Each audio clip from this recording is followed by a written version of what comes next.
Nah, di situ disebutkan di dalam pidato Bung Karno untuk para peserta sayembara Tugu Nasional tahun 60-an itu.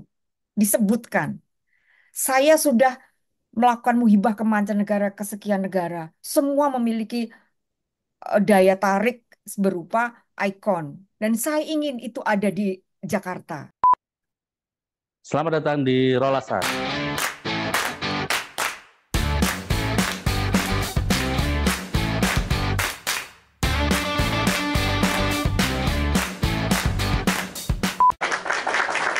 Selamat datang di Rolasan. Dan seperti biasanya, saat ini Rolasan akan mengundang salah satu tamu yang tidak biasa, seorang arsitek. Beliau menulis juga soal Bung Karno. Beliau menulis Bung Karno di sisi arsiteknya yang sebetulnya sangat-sangat tidak ini sih. Maksudnya benar-benar eh, apa ya? Tidak biasa karena kebanyakan yang ditulis soal Bung Karno tuh biasanya sejarahnya, soal kepemimpinannya, soal pemikirannya, tapi ini soal karya-karya arsitekturnya. Nah, di sini kita undang secara Zoom meeting yaitu Bu Yuke Ardiati, salah seorang arsitek yang saat ini yang sudah menulis soal Bung Karno, yaitu penulis dari Bung Karno sang arsitek eh, dan juga Bung Karno dalam panggung Indonesia ya. Saat ini sudah bergabung sama saya, Bu Yuke Ardiati. Bu Yuke Ardiati, selamat datang di Rolasan ya Bu Yuke ya. Ya, terima kasih atas undangannya. Selamat malam. Iya, Bu Yuke saat ini sedang sibuk ngapain aja nih? Jadi dosen ya? Ya, kebetulan menjadi dosen dan beberapa pekerjaan menulis serta Mm-mm, membantu mm-mm. teman-teman arsitek yang lain. Iya iya. Bu Yuke, eh, gimana sih awal mula ketertarikan Bu Yuke dalam mengkaji karya-karya Bung Karno sebagai arsitek ini? Karena memang sangat jarang sekali ya Bu. Maksudnya Bung Karno kan pasti dibedah dalam sisi pemikiran, tapi ini di sisi karya-karya arsitekturnya kayak gitu. Ya, awalnya tuh pas krisis moneter itu ya. Saya kan Baik.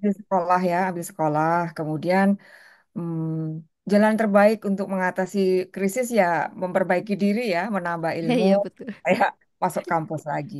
Nah, ketika masuk kampus lagi, saya masuk kampus Universitas Indonesia di ilmu sejarah. Jadi yang Baik. dibahas yang dibahas tentang tokoh gitu ya. Hmm. Jadi saya harus mengajukan nama-nama tokoh yang ingin saya kaji. Nah, karena saya dari arsitektur, bidang saya mencarinya agak sulit nih. Kebanyakan para arsitek yang berjaya pada saat itu kan masih hidup ya, jadi nggak bisa dibahas lebih leluasa. Nah, siapa arsitek yang sudah meninggal atau tokoh yang layak? Kemudian saya menemukan Bung Karno sebagai satu tokoh yang memikirkan tentang arsitektur dan saya ajukan akhirnya disetujui sebagai entry atau sebagai tokoh yang saya bahas. Nah, dari situ saya akhirnya menggeluti lah ya kita mencari apa yang sebenarnya Bung Karno pikirkan dalam bidang arsitektur. Iya Nah, iya. Berarti awalnya penasaran ya, maksudnya eh, dulunya karena ada krisis, terus habis itu eh, mau mau mengkaji soal arsitektur tapi nggak ngerti tentang tokohnya ya akhirnya kepikiran sama Bung Karno begitu ya Bu ya. ya gitu. Ya. Heeh. Menarik sih, menarik banget. Terus Bu, kalau seumpamanya ini, gimana sih Bu? Maksudnya latar belakang Bung Karno sebagai arsitektur nih, dan beberapa karya-karyanya beliau sejak beliau kuliah di ITB sampai kemudian menjadi presiden. Apa sih yang sebetulnya hal-hal menarik apa yang jadi karya-karyanya Bung Karno yang dikasih sama Bu Yuke kayak gitu? Ya, ternyata begini. Jadi yang saya masukkan dalam riset saya itu hanya yang ada di dalam naskah pidato ataupun yang saya Hmm, temukan arsipnya. Nah, ternyata arsip dan pidato tadi ada korelasi karena bangunan-bangunan yang dibahas di dalam pidato itu ada di Jakarta, masih berdiri. Jadi untung ya. oke. Jadi Iya. ada pidato, ada karya arsitektur yang tersaji di Jakarta. Nah, itu mulai dari Jakarta City Planning. Iya, Artinya iya. rencana pembangunan Jakarta, bahkan rencana induk Jakarta itu kan Bung Karno yang menggagas ya, Iya. tahun 65 sampai 1985 ya, per 20 tahun. Itu saya menemukan datanya dan ternyata unik sekali ya, Bung Karno itu memiliki visi memulai Tugu Monas, Tugu Nasional. Jadi titik nol Awalnya Tugu itu Monas ya. dari eh, Tugu Nasional. Itu jejak tahun 65. Tapi bangunan itu kan selalu dimulai sebelum tahunnya ya. Jadi saya rujuk lagi ke belakang. Ternyata di awal-awal tahun 58 itu Bung Karno sudah berkiprah, sudah menancapkan ide-ide dasarnya untuk arsitektur, yaitu di pembangunan Gelora Bung Karno. Dan balik lagi ke sana, ketika Bung Karno masih muda, Bung Karno itu sebenarnya sudah ikut serta berperan dalam arsitektur karya rancangan sang guru, yaitu Prof. Prof. Sumakar. Shoemaker ya. Ya, Mm-mm. jadi kan itu bolak-balik ya, artinya saya nemukan ini kok ada tinggalan ini, jadi saya balik lagi ke belakang, ke depan gitu. Namun dalam segi ilmu sejarah itu diajarin kita untuk melakukan periodisasi. Jadi Iya. Mm-mm. ini masa ya, jadi Iya. eh, kita kategorikan secara baik sehingga pembaca bisa melihatnya secara runut. Nah, kira-kira gitu. Iya. Apakah ada kesulitan, Bu? Maksudnya dalam mengumpulkan itu kan sudah lama ya. Jadi maksudnya ada jejak-jejaknya itu untung-untungan gitu. Apakah itu ada kesulitan kayak gitu? Waktu itu kan Bu Yuka meneliti itu tahun berapa, Bu? 2001 ya, Lumayan sih. waktu Bu Mega menjadi presiden ya, kira-kira itu. Mhm. Iya, iya. Apakah itu ada kesulitan, ada tantangan tersendirikah dalam meneliti itu? Awalnya iya, merasa iya, merasa saya ditantang oleh profesor saya ketika saya tanya apakah saya boleh mengajukan nama Bung Karno. Oh, itu belum pernah diuji, itu belum pernah dilakukan oleh scholar di Indonesia maupun di luar negeri dari sisi arsitektur ya. Kita tidak melihat dari sisi politik ya. Kalau dari politik sudah banyak sekali. Jadi itu kebaruan atau state of the art yang boleh diambil. Nah, menuju ke sana itu ternyata yang ada adalah kemudahan dan kemudahan. Percaya atau tidak, gitu ya. Jadi ternyata banyak sekali warga negara Indonesia, relasi dan beberapa teman itu menyambut. Bahkan dari Yayasan Bung Karno ya, yang awalnya saya juga baru berkenalan pada saat itu, mereka mengulurkan tangan untuk silakan Mbak di riset, kita bantu apa. Kemudian pejabat yang di sana itu mengulurkan tangan, artinya ada putra dari saksi sejarah yang bapaknya sebagai pengawal presiden misalnya. Kemudian saya diperkenalkan di Kalimantan dengan Pak Wegara itu wakil gubernur di sana ya. Bahkan saya belum kenal. Akhirnya mereka tuh mengirimkan data-data, mungkin ada gambar, ada naskah yang ingin memperkuat riset saya. Jadi eh menakjubkan. Saya pikir kok bisa seperti ini ya? Dan data itu banyak sekali saya peroleh gitu. Seperti seperti banyak sekali gitu. Bahkan saya sampai sempat ke ND, saya mendapatkan eh, detail-detail dari dari naskah tonilnya Bung Karno yang orang lain mungkin belum baca gitu ya. Jadi saya merasa ada apa ini? Ada ada kemudahan seperti ini.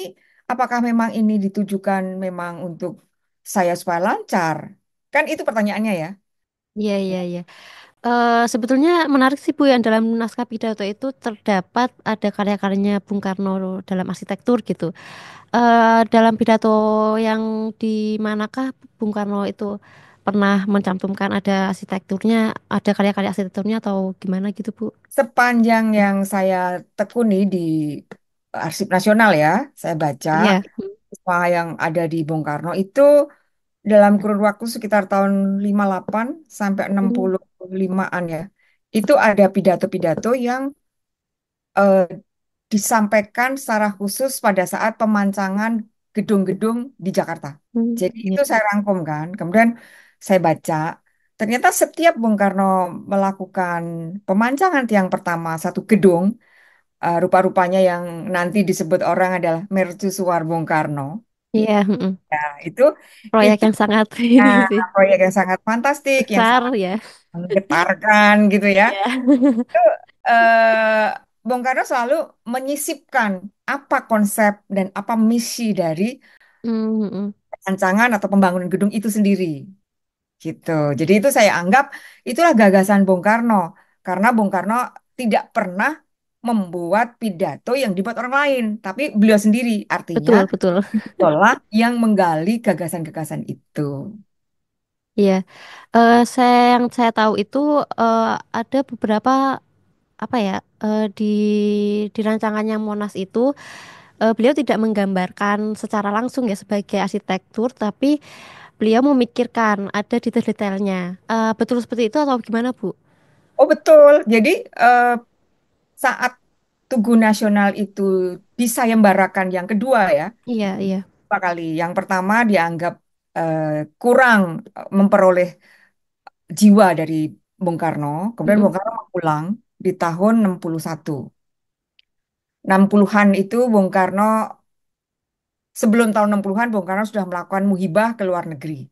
Jadi setelah Monas dianggap kurang berhasil sayembara yang pertama, Bung Karno jalan-jalan nih, pergi ke luar negeri Hmm.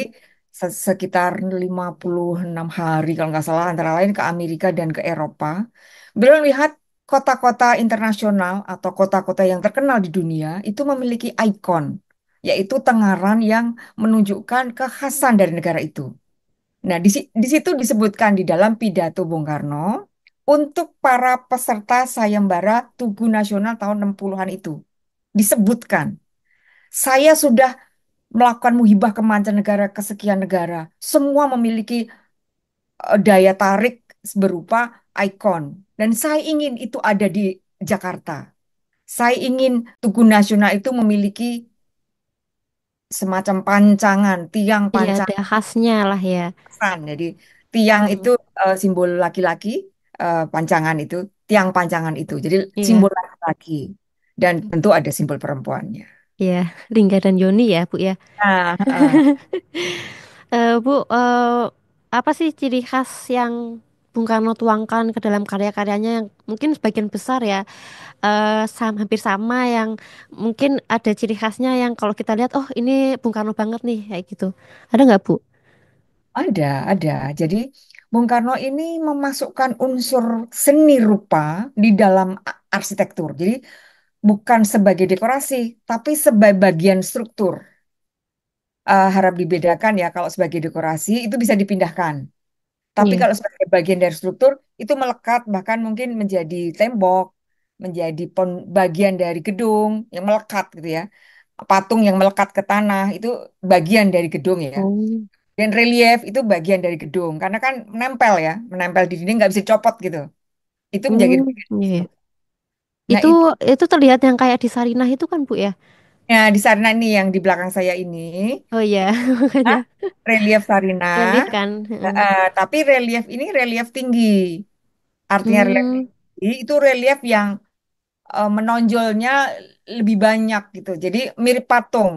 Karena apa ada semacam relief yang menonjol ke depan sekitar semeter gitu, berupa kayak patung tapi nempel di dinding.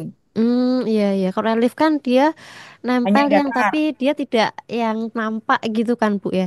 nampak Gimana ya? tapi Iya, hanya kalau diraba itu tidak terlalu menonjol. Nah, iya iya. Kalau ini relief menonjol gitu. Sarina ini gabungan dari itu. Oh iya Yang iya paling iya. paling punya kedalaman gitu ya, karena ada sebagian patung yang kayak keluar gitu. Mm-mm. Ada nggak Bu pengaruh budaya Indonesia? Mungkin ya memang ada ya karena memang Bung Karno itu kan sangat-sangat mencintai seni, sangat mencintai seni rupa. Dilihat dari koleksi lukisannya, terus koleksi patung-patungnya ya Bu ya. Ada nggak Bu apa ya sentuhan budaya Indonesia yang ada di karya-karyanya Bung Karno yang sampai sekarang masih bisa kita nikmati kayak gitu? Ya, anggaplah ini dari Sarinah ya, kita lihat ya. Iya, ya Ini dari Sarina. wanita ini adalah wanita muda yang mengenakan apa? Mengenakan kebaya, Iya. kemudian pakai sanggul Jawa ya. Karena ini masih muda, Mm-mm. dia tampak ya cantik lah dengan memanggul dagangannya. Dan bawahnya adalah bagian bawahnya memakai kain dengan stagen gitu. Kan ini nggak nampak. Mm-mm.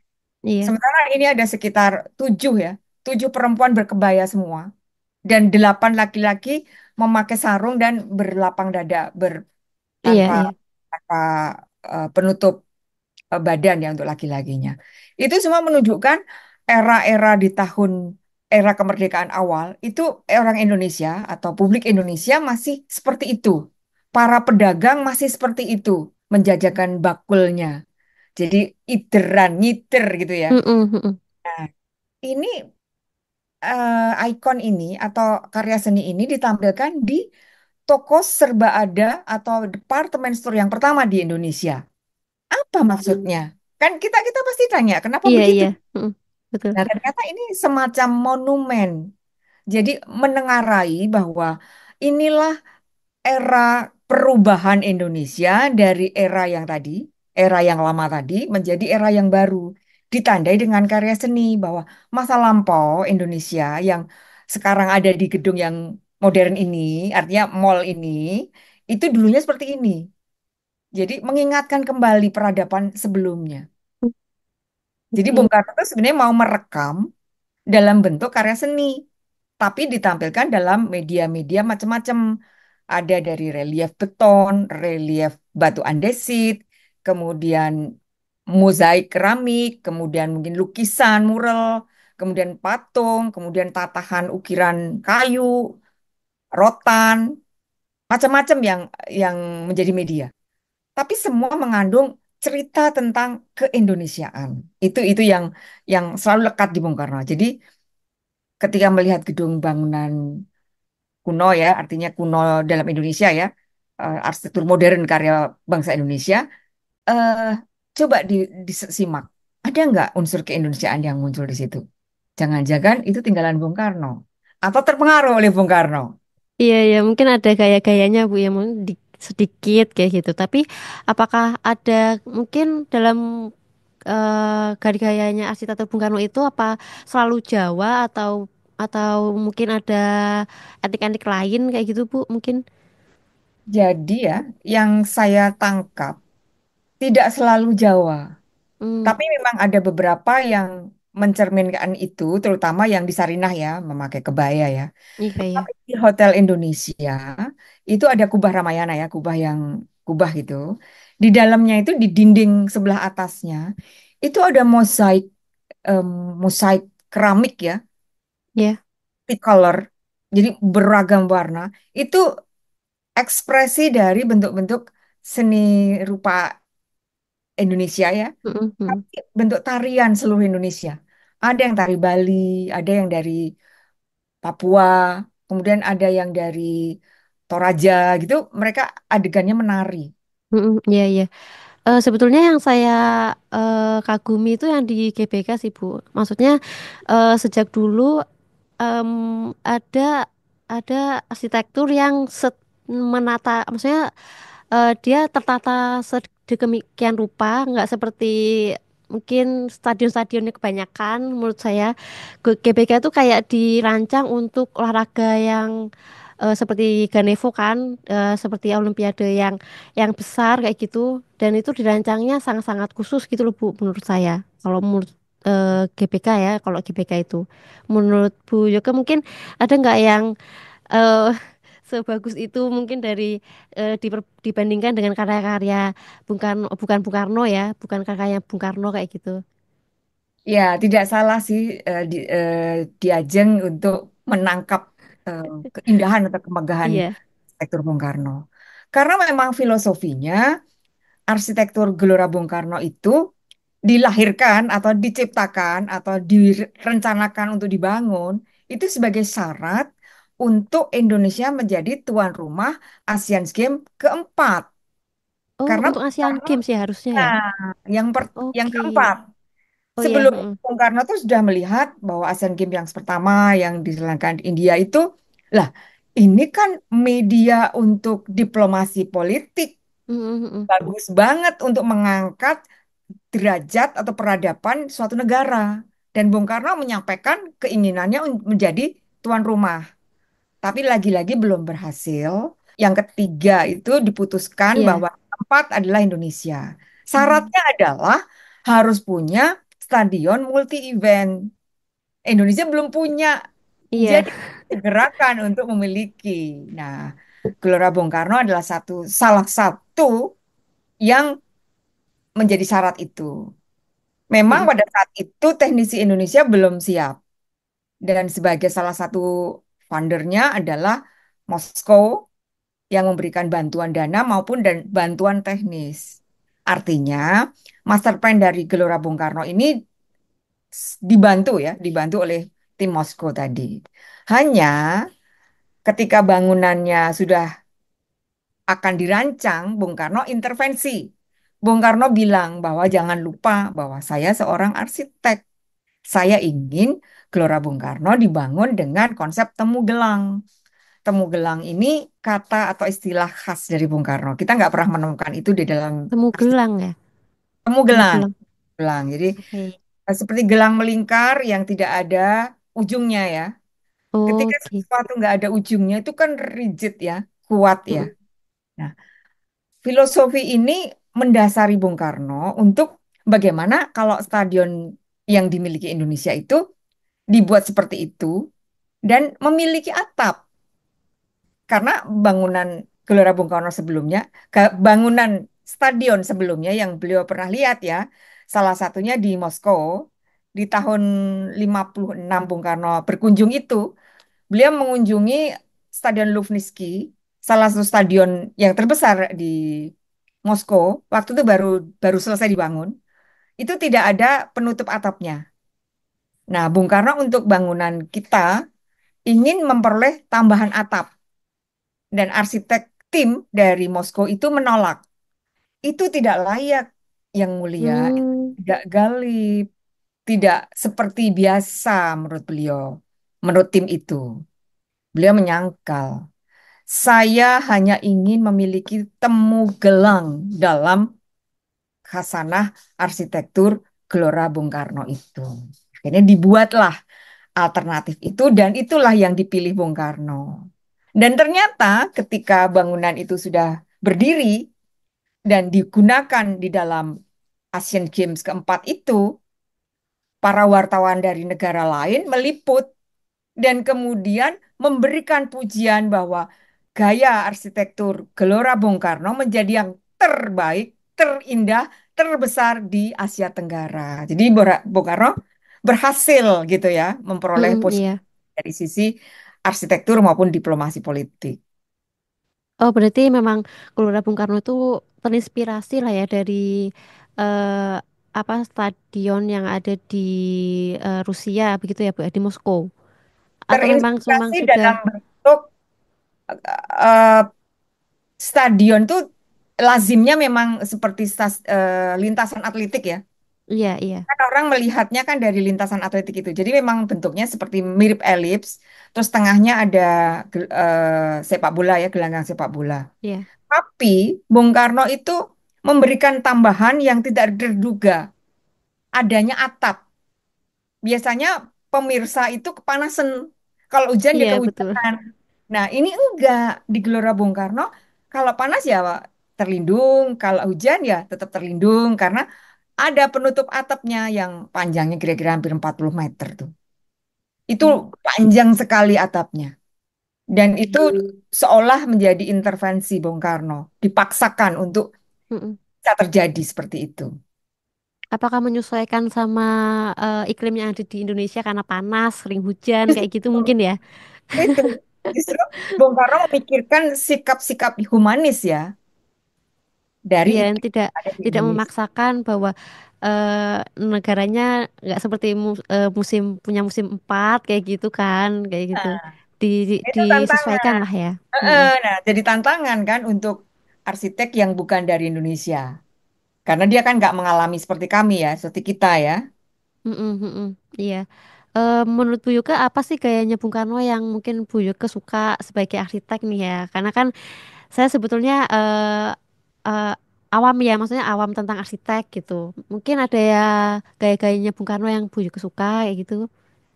Jadi ya, Bung Karno ini ada tiga fase, tiga fase stylishnya ya. Boleh saya rangkum ya. Di Iya. awal-awal menjadi arsitek, jadi setelah tahun 26, beliau kan keluar dari ITB, lulus dari ITB, mendirikan biro arsitek ya. Nah, beliau sempat berpraktek, dan gaya-gaya prakteknya ini kok mirip punya Profesor Schumacher. Artinya Hmm. pengaruh arsitektural karya Prof. Schumacher itu melekat dalam dalam diri beliau. Rumah-rumah tinggal itu bentuknya atapnya mirip-mirip dengan gaya Pak Schumacher. Itu kita temukan ada di Bandung. Kemudian di Bengkulu ada beberapa yang saya lihat, yang terakhir juga saya lihat di Bengkulu itu mirip-mirip.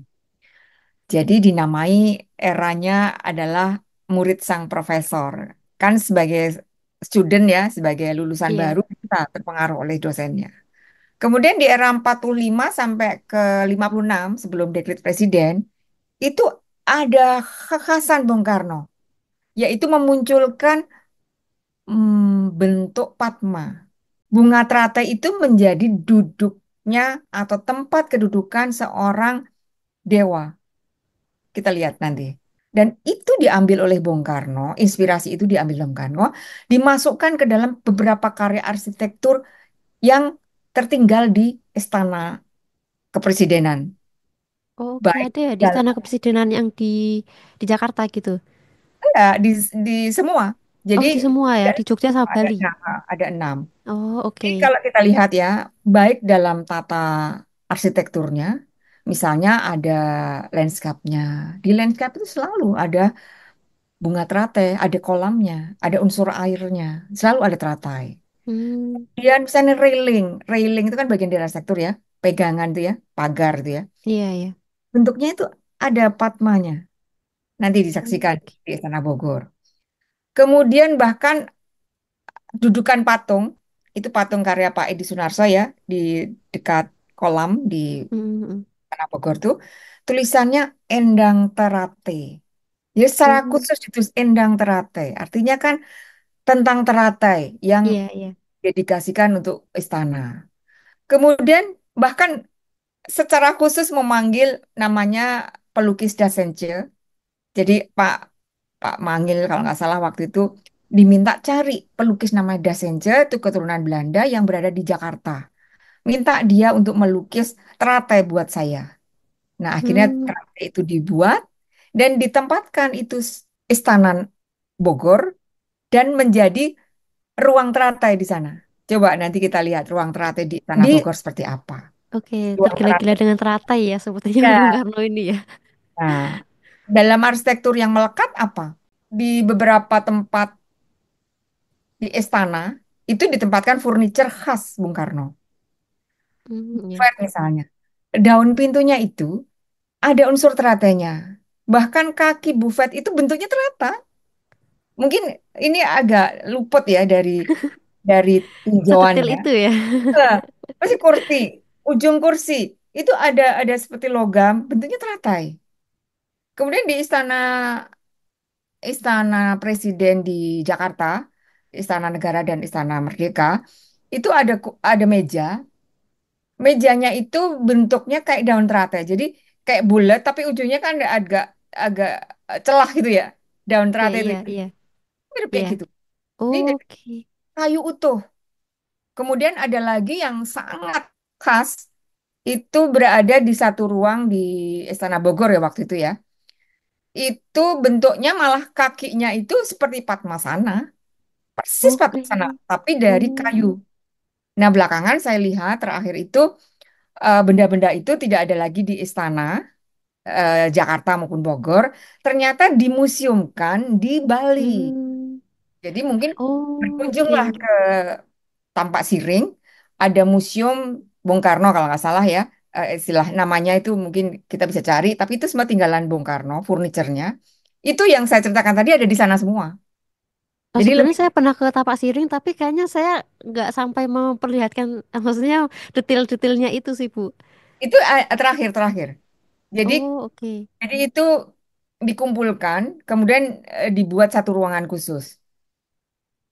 Dulunya Hmm, iya. tersebar kan di era Bu Mega itu saya menemukan di beberapa tempat, bahkan ada yang masih di gudang. Hmm, Kemudian akhirnya saya meneliti bahwa ada arsitektur apa itu. Kemudian mereka tim istana itu melihat kebenaran itu.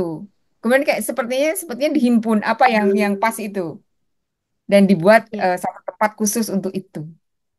Jadi silahkan aja disaksikan lagi, mungkin sambil bersurat untuk bisa melihat koleksi Bung Karno yang mengandung unsur Padma ya. Ya Ke, mungkin ada kunjungan 2 kali ke sana lagi Bu ya, untuk bisa. purpose Bung Karno karena pernah ke sana Bu sebetulnya cuma memang mungkin kurang memperhatikan juga kali ya ada teratai-teratai itu Eh. Nah, gitu. eh, terutama yang di rumah tinggal Bung Karno di Batu Tulis, itu bahkan Iya. plafonnya juga bentuknya Padma. Kemudian Oke. ujung dari pilar ya, pilar kan ada kapital tuh ya, ada hiasan, hiasan, hiasan pilar tuh ya di ujung atas. Iya, iya. Itu juga menunjukkan bentuk-bentuk Padma. Oke. Kalau untuk situs yang di Bandung tuh masih ada nggak sampai sekarang Bu? Atau memang sudah beralih fungsi? Ada beberapa yang masih ada, tapi memang itu adalah karya Bung Karno untuk orang lain ya. Jadi kan Iya. memang bukan milik Bung Karno, tapi Bung Karno berkarya buat orang lain. Salah satunya ada di toko roti La Tulip ya, Red Tulip itu di Jalan Gatot Subroto. Itu sebagian atapnya masih, kemudian ada satu pintu dan daun jendela yang menunjukkan kekhasan era saat itu. Jadi ada Iya. kaca patrinya, itu masih masih ada. Tapi kalau yang mau lihat detail lagi mungkin ke Bengkulu. Saya Oh, ke menemukan Bengkulu ada ya? di Bengkulu masih ada beberapa dan yang masih utuh dan bisa dikunjungi itu milik seseorang itu masih ada. Hmm, apakah itu dulu memang khusus dipikirkan oleh Bung Karno atau milik Bung Karno? Baik, Bukan. mungkin. Jadi Oh, Bung Karno bukan ya? waktu itu kan sebagai orang pembuangan ya, orang yang di Iya. nah, Bung Karno kan juga berkesempatan berkarya karena kan tidak berpolitik itu namanya kan kalau Iya, iya.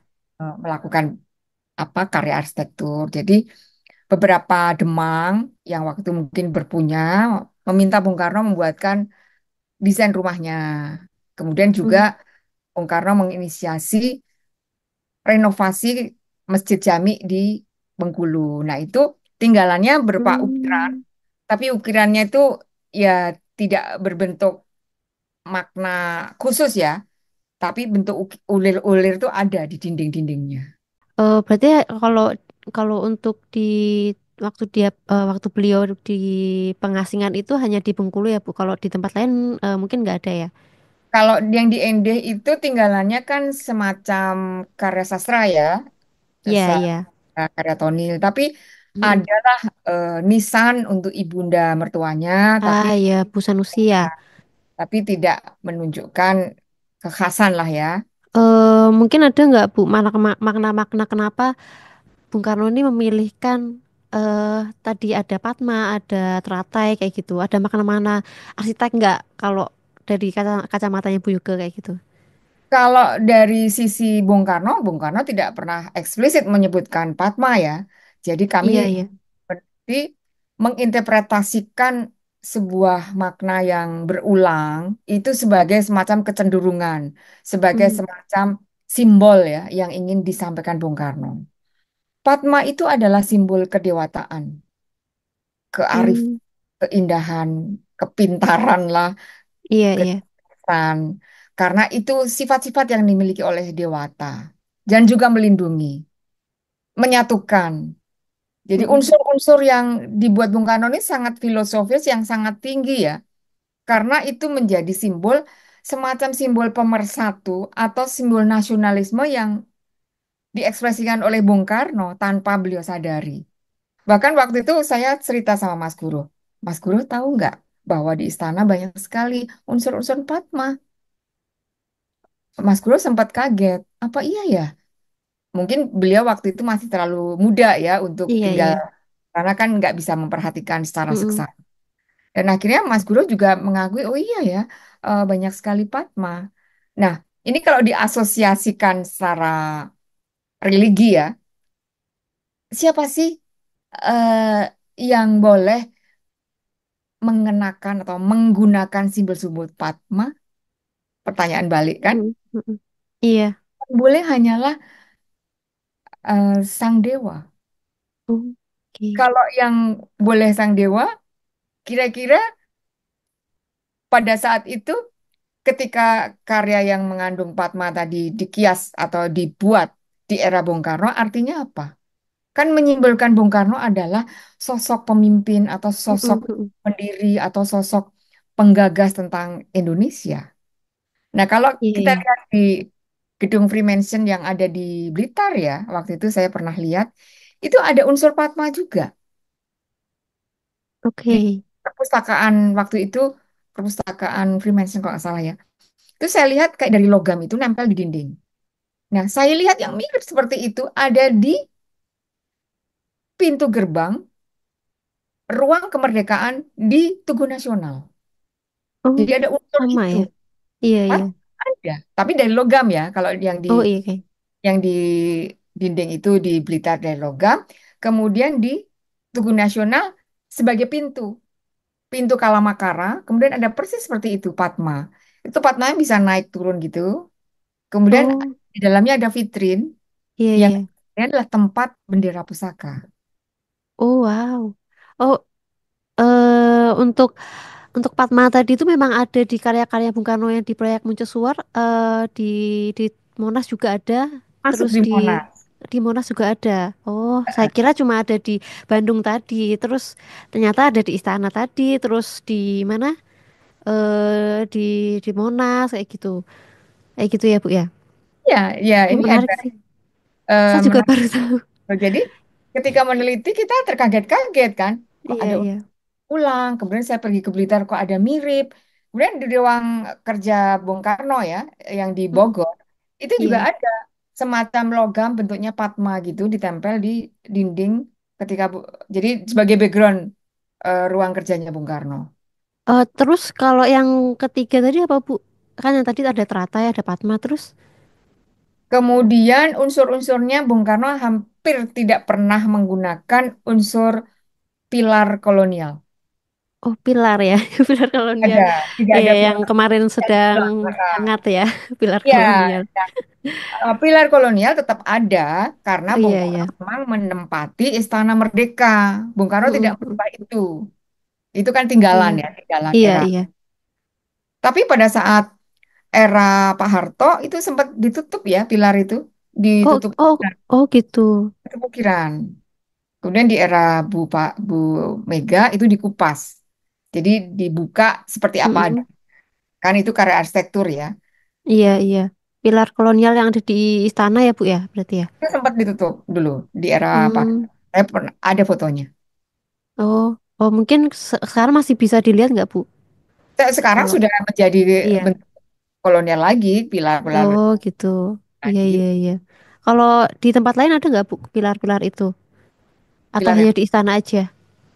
tergantung istananya. Kalau istananya memang Hmm. jalan dari era Belanda, kan dikembalikan seperti Oh, semula. iya, iya. Iya sih. Istana Bogor juga banyak pilar-pilar itu, hanya beda di kapitelnya, di ornamennya. Mm-mm, mm-mm. Iya, Kemudian iya, iya. Jogja juga istana kepresidenan juga pakai pilar serupa, tapi beda Mm-mm, mm-mm. Oh, bentuk iya, kap. iya sih, iya sih.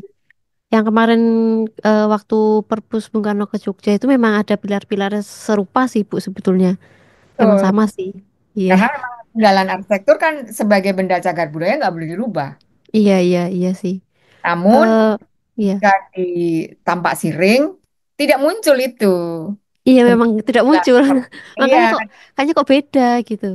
ya karena Bung Karno sudah menyadari bahwa karya arsitektur di Tampak Siring harus khas Indonesia. Kan ada Hmm, unsur-unsur batu paras, unsur relief, kan banyak di sana. iya iya iya.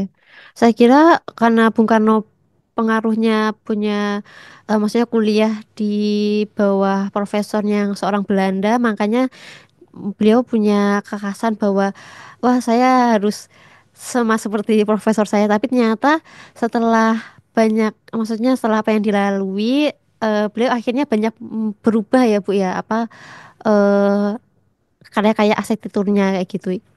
Justru begini, justru Profesor Sumaker ini memberi pengaruh yang besar kepada Bung Mm-mm. Karno, justru dari sisi estetik.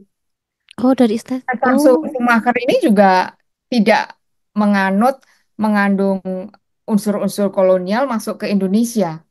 Tapi karya Iya. arsitekturnya justru hybrid atau padu padan karya arsitektur modern dengan kekhasan yang ada di Indonesia, terutama mengambil dari candi. Jadi beliau itu menulis Oh. tentang estetika candi. Prof. Sumaker ini skripsinya tentang itu. Dan itu sepertinya diajarkan kepada muridnya, termasuk Bung Karno, bahwa kekhasan Indonesia itu harusnya dieksplor, kemudian ditampilkan. Nah, karya Prof. Sumaker ini banyak unsur kalamakaranya di Gedung Majestic di Bandung itu ada bentuknya jelas banget di Mm-mm, mm. depan bangunan. Kemudian di UPI, Rektorat Iya, UPI, iya. Rektorat UPI itu Iya, masih iya. kelihatan. Jadi kayak akhiran dari tangga itu bentuknya kayak kayak kayak kalamakara kayak semacam itulah bentuk-bentuk Mm-mm, mm. ulang. Kemudian juga ada karya arsitektur di satu tempat yang lain juga mirip kayak gitu. Jadi unsur estetik candi Jawa itu Iya, jadi bagian dari karya arsitektur Prof. Schumacher. Nah, sepertinya Bung Karno kan sangat terpengaruh tuh. Tapi iya, iya, iya. beda. Bung Karno bentuknya Padma tadi yang ditampilkan Iya, itu iya, Padma iya. atau Oh. tadi khasanah keindonesiaan dalam bentuk suasana masyarakat Indonesia masa lampau dalam bentuk relief. Oh, berarti profesornya yang keindonesiaan nih sepertinya ya, Bu ya. Ya, Dia sudah kayak jatuh cinta nih sepertinya sama apa ya arsitekturnya Indonesia. Mungkin habis itu bisa diadopsi terus ditularkan kepada murid-muridnya begitu ya, Bu ya. ya, ya. Jadi memang beliau memperoleh kesempatan untuk ikut membangun dunia arsitektur di Indonesia ya. Jadi tinggalan-tinggalan beliau itulah akhirnya juga mempengaruhi. Mm-mm, mm-mm. Setelah kita lihat sekarang ya, karena Iya, masa iya. itu kan tidak diceritakan secara langsung, tapi dari tinggalan itu ketahuan jejaknya. Iya, iya. Bu, mungkin ini terakhir ya dari saya. Ada nggak Bu pesan-pesan dari Bu Yuke buat yang pengen jadi arsitek? Mungkin apakah dunia arsitektur itu semenakutkan itu karena memang sangat-sangat stressful banget ya Bu ya untuk kuliahnya mungkin. Apakah untuk pesan-pesannya untuk generasi muda lah Bu? Ya, menjadi arsitek memang perlu waktu ya untuk bisa Mm. menjadi arsitek yang ternama. Tapi kalau tidak dimulai, bagaimana? Kan harus dimulai Iya, iya. untuk masuk menjadi murid atau mahasiswa arsitektur. Nah, di sana kita bisa belajar banyak untuk mempelajari karya-karya tahun sebelumnya, era sebelumnya. Tapi juga kita ditantang bagaimana menurut kita mengisi arsitektur terutama yang berada di Indonesia. Bagaimana mengisi respon kita terhadap lingkungan, terhadap green arsitektur, Iya, terhadap iya. pluralisme itu diajarkan. Nah, setelah saya pelajari ya, akhirnya kampus saya, Universitas Pancasila, itu memperoleh kesempatan untuk menjadikan mata kuliah khusus arsitektur Bung Karno sebagai mata kuliah pilihan. Oh, wow. Ya, jadi dalam Iya, satu iya. semester itu saya mengajarkan mereka untuk mempelajari karya-karya itu dan saya meminta mereka bagaimana kalau kalian mencoba memasukkan unsur-unsur estetik yang digagas Bung Karno ke dalam karya arsitektur yang kekinian. Idenya bisa terserah, tapi semuanya ada unsur keindonesiaan. Nah, itu beberapa mahasiswanya tertantang dan akhirnya dia melihat Bung Karno memberikan inspirasi untuk memasukkan unsur keindonesiaan dalam arsitektur. Jadi saya beri tugas mereka adalah Indonesia dalam arsitektur. Karyaku, karyaku ya, maksudnya ditambahkan. Sehingga mereka itu bisa lebih peka ke sana. Nah, untuk menjadi leading di dalam arsitek itu tadi kita di, kita diolah, dibentuk ya.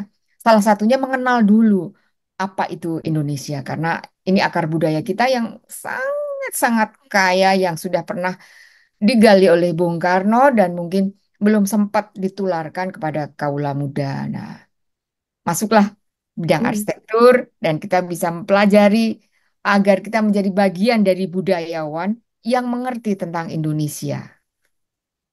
Iya, itu. masuk ke arsitektur jangan takut-takut ya. Jangan takut. Mungkin dari arsitek itu kan bisa menggali budaya-budaya Indonesia lebih banyak lagi seperti Bung Karno ya. Meskipun beliau adalah eh, presiden, tapi beliau tetap tidak meninggalkan apa ya, ilmunya dalam arsitektur begitu ya Bu ya. Dan beliau Ya, pun juga memberikan sentuhan kesenian yang dia cintai itu ke dalam gaya arsitekturnya itu. Dan itu juga patut bisa diapresiasi dan diikuti lah ya oleh arsitek-arsitek yang ada di Indonesia. Ya, terima kasih ya Bu Yuka atas ngobrol-ngobrolnya yang sama ini sangat-sangat memberi saya apa ya, insight ya yang lebih menarik karena saya baru tahu apa yang ada di eh, karya-karyanya Bung Karno yang mungkin mungkin luput bagi saya juga. Jadi terima kasih Bu Yuka sudah ngobrol-ngobrol bersama tim Rolasan. Saya sangat apa ya, suatu kehormatan bagi saya bisa berbicara dengan Bu Yeke. Saya sama ini mungkin cuma membaca tulisannya Bu Yeke, tapi ternyata sampai sekarang bisa ngobrol-ngobrol agak lama dengan Bu Yeke tentang arsitektur. Terima kasih Bu Yeke. Terima kasih kepada kepada penonton Rolasan yang sudah menonton Rolasan. Sampai jumpa di Rolasan berikutnya. Terima kasih semuanya.